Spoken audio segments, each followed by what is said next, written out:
Historia de la aviación, de los hermanos Wright a la Segunda Guerra Mundial. La historia de la aviación moderna ha tenido una evolución bastante compleja. Durante siglos se dieron tímidos intentos por alzar el vuelo, fracasando la mayor parte de ellos. Pero ya desde el siglo XVIII el ser humano comenzó a experimentar con globos aerostáticos que lograban elevarse en el aire, pero tenían el inconveniente de no poder ser controlados. Este problema se superó en el siglo XIX con la construcción de los primeros dirigibles, que sí permitían un control más pormenorizado. Junto con los dirigibles también entraron en escena los planeadores, máquinas capaces de sustentar el vuelo controlado durante algún tiempo, y también se comenzaron a construir los primeros aeroplanos equipados con motor, pero que incluso siendo impulsados por ayudas externas, apenas lograban despegar y recorrer unos metros. Fueron los hermanos Wright el 17 de diciembre de 1903 quienes cambiarían la historia para siempre, convirtiéndose en los primeros en realizar un vuelo en un avión controlado. ¿Qué impulsó a los hermanos Wright a involucrarse al mundo de la aviación? ¿Cuáles han sido los aviones más destacados de la primera mitad del siglo XX? Quédate con nosotros para conocer todos los detalles del apasionante mundo de la aviación y su evolución en la primera mitad del siglo XX.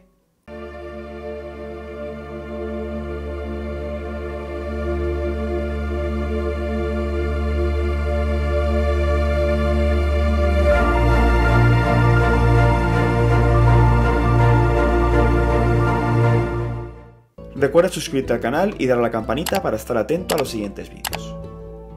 Contexto previo. Aviones durante el siglo XIX. En el siglo XIX se realizaron algunos intentos de producir un avión que despegase por medios propios. Sin embargo, la mayoría de ellos eran de pésima calidad y construidos por personas interesadas en la aviación, pero que no tenían los conocimientos de los problemas que trataron Lilienthal y Chanute en el sector de los planeadores.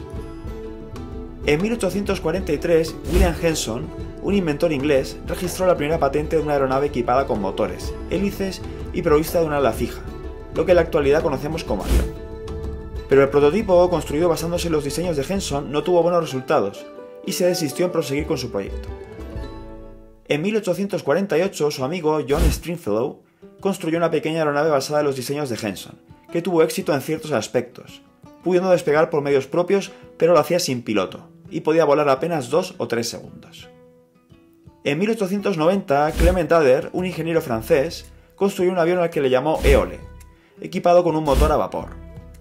Ader consiguió despegar en el Éole, pero no consiguió controlar el aparato, y solo pudo recorrer unos 50 metros en el aire.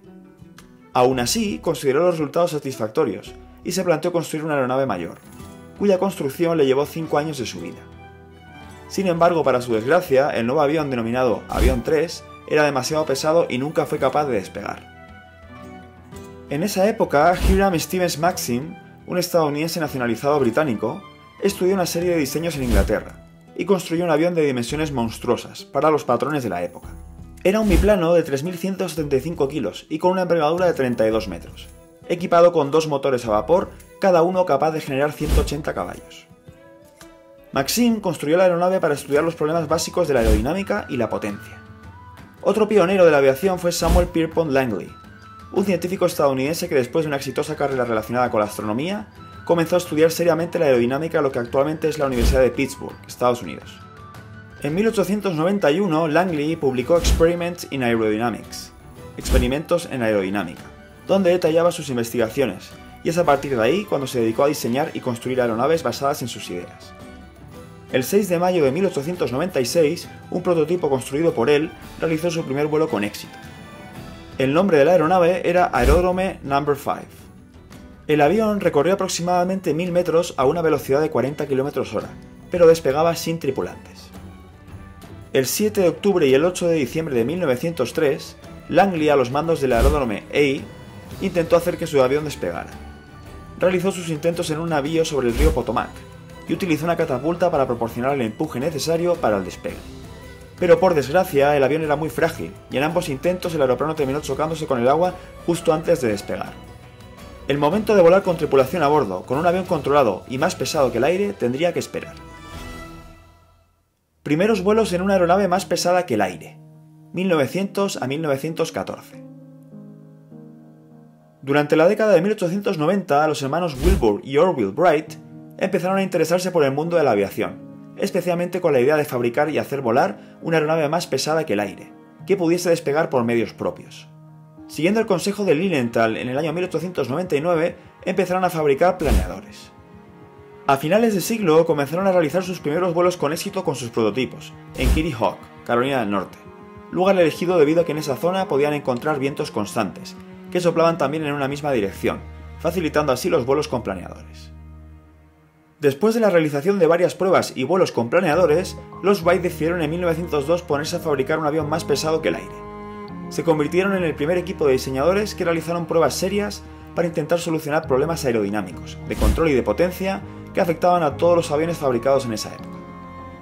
El avión que fabricaron los hermanos Wright era un biplano al que denominaron Flyer. El piloto permanecía echado sobre el ala inferior del avión, mientras que el motor se situaba a la derecha de este, y hacía girar dos hélices localizadas entre las alas. La técnica del alabeo consistía en cuerdas atadas a las puntas de las alas, de las que el piloto podía tirar o soltar, permitiendo al aeroplano girar a través del eje longitudinal y vertical, lo que permitía que el piloto tuviera el control del avión. El 17 de diciembre de 1903, apenas unos meses después de las pruebas sin éxito de Langley, Orville Wright se convirtió en la primera persona en volar sobre una aeronave más pesada que el aire, propulsada por medios propios, aunque no sin controversias, tanto en las formas como en la disputa de ser el primero con Alberto Santos Dumont. El vuelo sucedió en Kitty Hawk por sus condiciones favorables de vuelo. Los hermanos utilizaron rieles para mantener el aparato en su trayecto y una catapulta para impulsarlo. El avión ganó altitud al acabar el recorrido sobre los raíles, recorriendo 37 metros a una velocidad media de unos 48 km/h, durante los 12 segundos que duró el vuelo. El 7 de noviembre de 1910, los hermanos Wright realizaron el primer vuelo comercial del mundo. Este vuelo, realizado entre Dayton y Columbus, Ohio, duró 1 hora y 2 minutos, recorriendo 100 km y rompiendo un nuevo récord de velocidad, alcanzando los 97 km/h. El 8 de marzo de 1910, la baronesa de La Roche fue la primera mujer en conseguir la licencia de piloto. Había realizado su primer vuelo el 22 de octubre de 1909, en el área de Chalons, a 140 km de París. Poco antes del primer viaje comercial de los Wright, el 23 de septiembre de 1910, el aviador peruano-francés Jorge Chávez Darnel, junto a su avión Blériot y Leven, logró superar por primera vez los Alpes desde Brick, Suiza, hasta Domodossola, Italia, donde a 20 metros de altura el avión cayó en picado después de que las alas se quebraran debido al fuerte viento. Herido de gravedad, Chávez murió 4 días después. Juan Bielobuchich, también peruano, lograría superar los Alpes en 1913 sin accidente, siendo el segundo hombre en cruzar los Alpes. Primera Guerra Mundial, 1914 a 1918. No mucho después de haber sido inventado, el avión pasó a ser usado en servicios militares. El primer país que usó aviones con este propósito fue Italia. Bulgaria seguiría su ejemplo en ataques sobre posiciones otomanas durante la Primera Guerra de los Balcanes. La primera guerra en la que se usaron aeroplanos en misiones de ataque, defensa y de reconocimiento fue la Primera Guerra Mundial. Los aliados y las potencias centrales hicieron su uso extensivo de los aviones. La tecnología relacionada con la aviación avanzó rápidamente debido a la guerra. Al principio de esta, los aviones apenas podían cargar con el piloto, pero después de muchas mejoras se pudo añadir un pasajero adicional. Los ingenieros crearon motores más potentes y se fabricaron aeronaves cuya aerodinámica era sensiblemente mejor que antes de la guerra. Como comparación, al inicio de la guerra los aviones no superaban los 110 km/h. Sin embargo, al finalizar la contienda, muchos ya alcanzaban los 230 km/h o incluso más.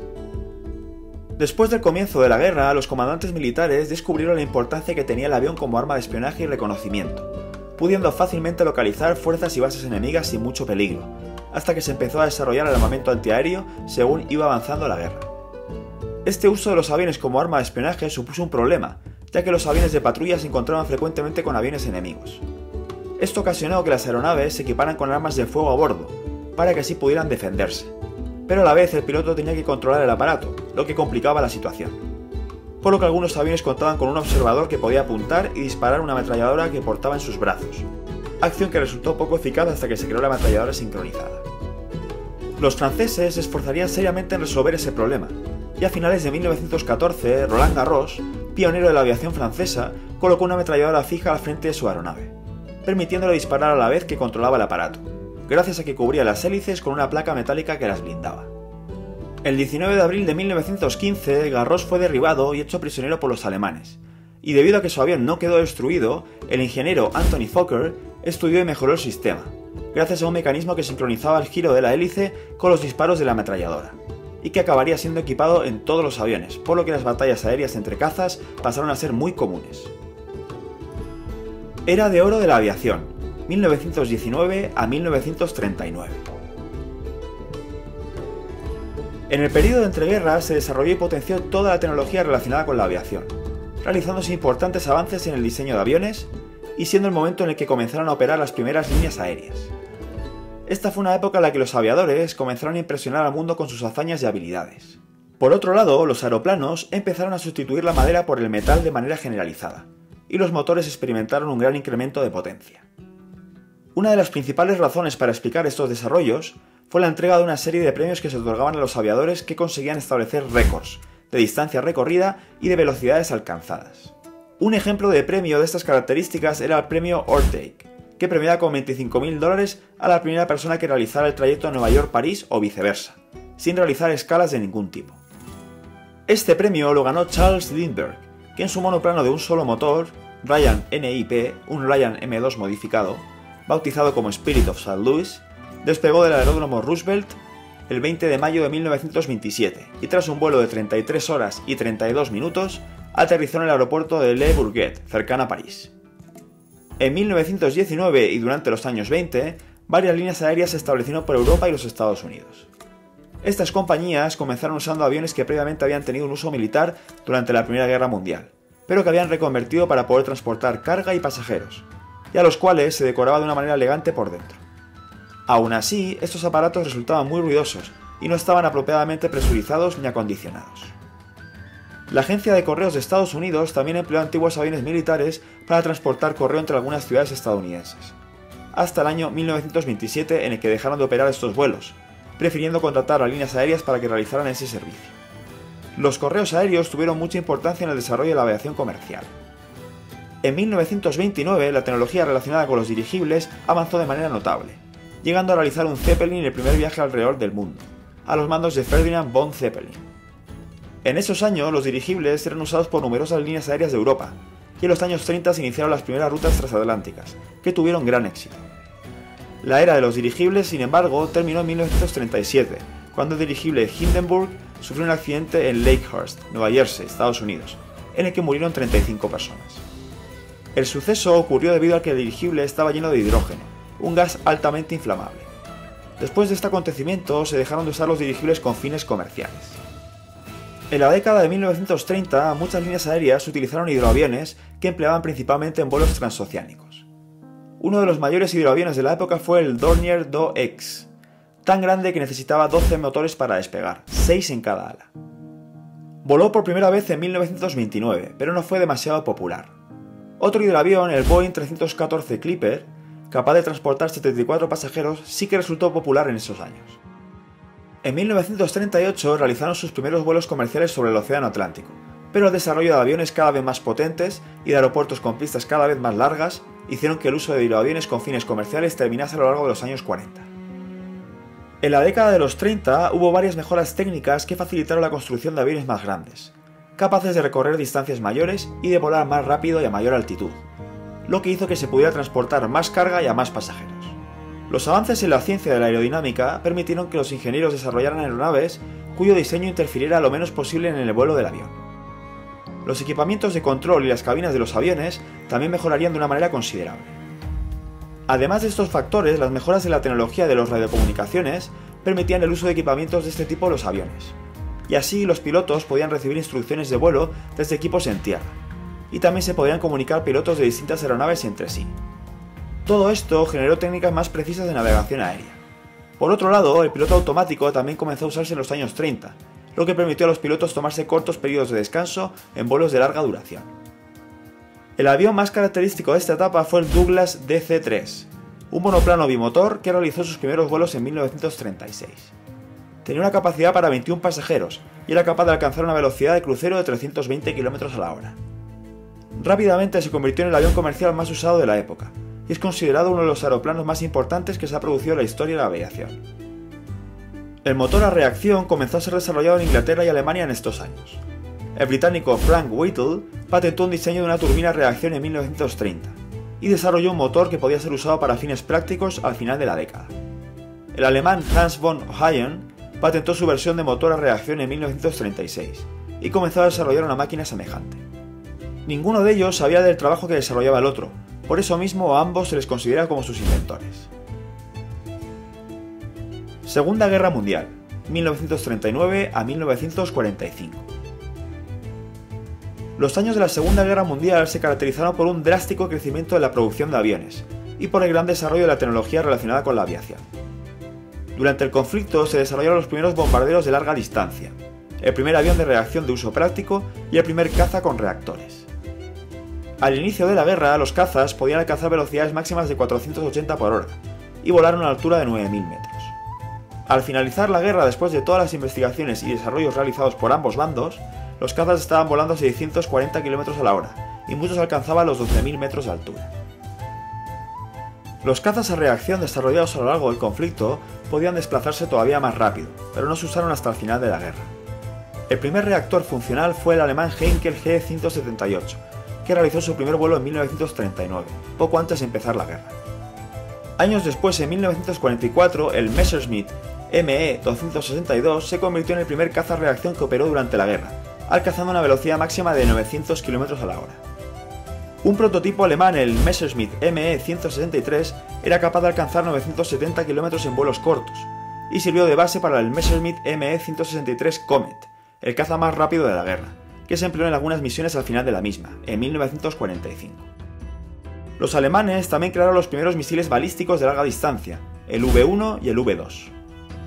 Los bombarderos de la Segunda Guerra Mundial eran capaces de cargar el doble de carga y recorrer el doble de distancia que los existentes antes de la guerra. Los bombarderos de larga distancia fueron los que causaron más impacto en el transcurso de la guerra, ya que los cazas a reacción comenzaron a operar al final de la misma, y la derrota alemana era cuestión de tiempo. Los misiles V-1 eran ineficientes, y los V-2 no fueron producidos en grandes cantidades. El caza estadounidense North American P-51 Mustang resultó clave junto a los bombarderos pesados, ya que les servían de protección frente a los cazas enemigos. Otros aviones famosos de la guerra fueron el caza británico Supermarine Spitfire, considerado como el salvador del Reino Unido, el caza japonés Mitsubishi A6M0 y el bombardero estadounidense Boeing B-29 Super Fortress. Coméntame abajo, ¿cuál es el impacto que ha tenido la aviación en la historia reciente? ¿Cuál crees que ha sido el avión más efectivo de la Segunda Guerra Mundial?